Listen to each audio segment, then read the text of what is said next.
Al-bala muwakkalun bil mantik. Bencana itu seringkali timbul karena ucapan manusia itu sendiri. Ya, karena ucapan manusia itu sendiri.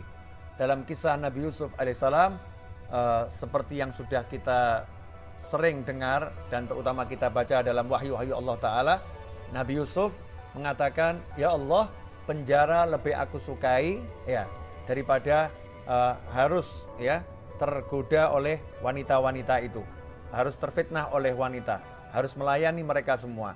Lebih baik saya masuk penjara. Akhirnya Nabi Yusuf masuk ke dalam penjara, selamat dari godaan wanita, masuk ke dalam penjara. Ini salah satu contoh yang ada di dalam Al-Quran. Salah satu contoh yang ada dalam Al-Quran. Kalau begitu, kita sadar bahwasannya ucapan itu punya kekuatan. Ya. Ucapan punya kekuatan. Karena ucapan punya kekuatan, maka pakai ucapan ini untuk yang baik. Pakai ucapan ini untuk yang baik. Dalam marah sekalipun, ucapkan yang baik.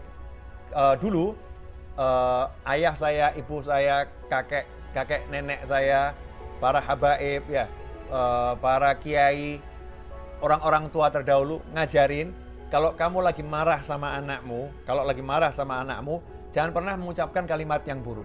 Sehingga ada ajaran ya di kalangan para habaib dan para kiai, para ulama, kalau lagi marah sama anak itu suruh mengucapkannya Allah yahdik, Allah yahdik. Semoga Allah berimu hidayah, semoga Allah berimu hidayah. Jadi bagus banget marahnya, semoga Allah beri kamu hidayah, semoga kamu jadi semakin pandai, semoga kamu semakin kaya. Jadi marahnya itu doa yang bagus. Itu orang-orang terdahulu tuh gitu. Nggak mengucapkan kalimat-kalimat yang negatif.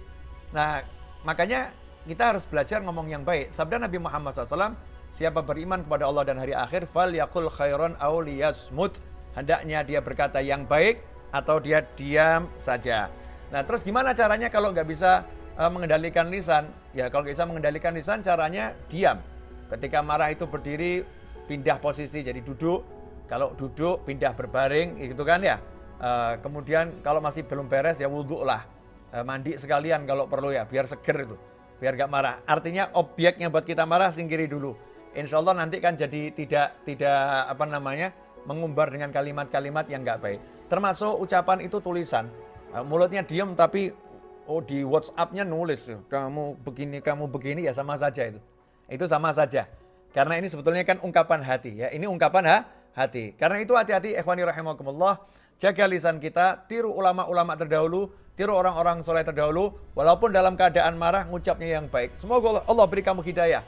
Ya, semoga kamu semakin kaya. Oh, itu ada orang yang menipu orang ya.